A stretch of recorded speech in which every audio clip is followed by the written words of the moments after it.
বিসমিল্লাহির রহমানির রহিম। সম্মানিত মুসলিম ভাই বোনেরা, কেমন আছেন? আশা করি ভালো আছেন।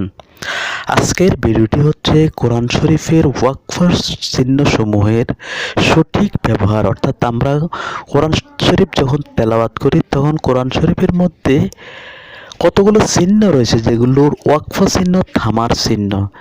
এগুলোর দ্বারা আমরা বুঝবো কোথায় কম থামতে হবে, কোথায় বেশি থামতে হবে।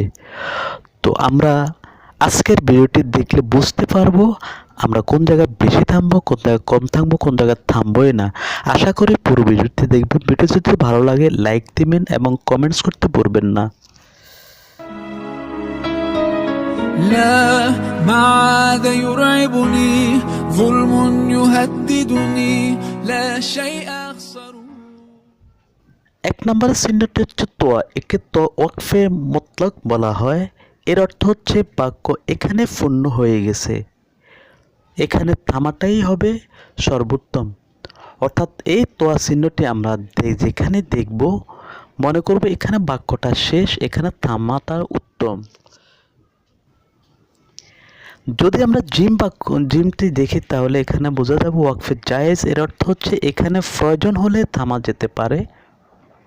অর্থাৎ আমরা যেখানে আয়াতের মধ্যে জিম শব্দটি দেখব আমরা বুঝবো যে এখানে ওয়াকফে জায়েজ, অর্থাৎ এখানে থামা যেতে পারে, থামার অনুমতি রয়েছে।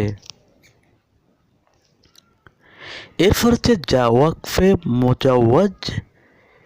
এখানে থামা যেতে পারে, তবে না থামাটাই হচ্ছে সর্বোত্তম। অর্থাৎ আমরা আয়াতের মধ্যে যখন যা দেখব, চিহ্নটি দেখব, তখন আমরা বুঝবো যে এখানে না থামাটাই সর্বোত্তম।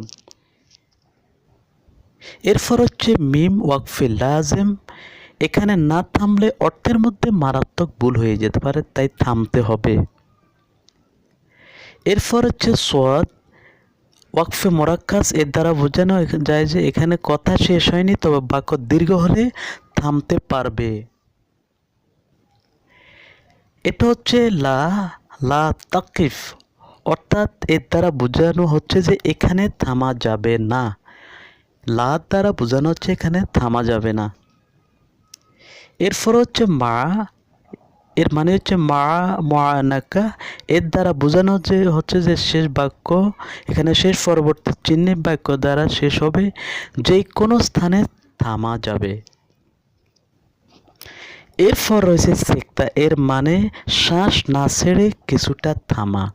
অর্থাৎ যেখানে সেক্তার চিহ্ন রয়েছে এখানে বুঝতে হবে শ্বাস না ছেড়েই থামতে হবে, অর্থাৎ শ্বাস ছাড়া যাবে না। এরপর হচ্ছে কফ। এর মানে হচ্ছে এটি সেক্তার যে থামার নিয়ম তার থেকে একটু বেশি পরিমাণে থামা। এরপর হচ্ছে কফ। কফ দ্বারা বোঝায় যে এ চিহ্ন থাকলে থামা যাবে। এরপর হচ্ছে সদলামিয়া, অর্থাৎ আল ওয়াসলু উলা। এর অর্থ হচ্ছে আগের ও পরের দুটি বাক্যকে মিলিয়ে পড়া। এই চিহ্নটি যেখানে থাকবে আগের এবং পরের দুটি বাক্যকে মিলিয়ে পড়তে হবে। এরপর হচ্ছে সেল বা সল। কদ ইউসিলু, এখানে থেমে যাওয়াই হচ্ছে সর্বোত্তম।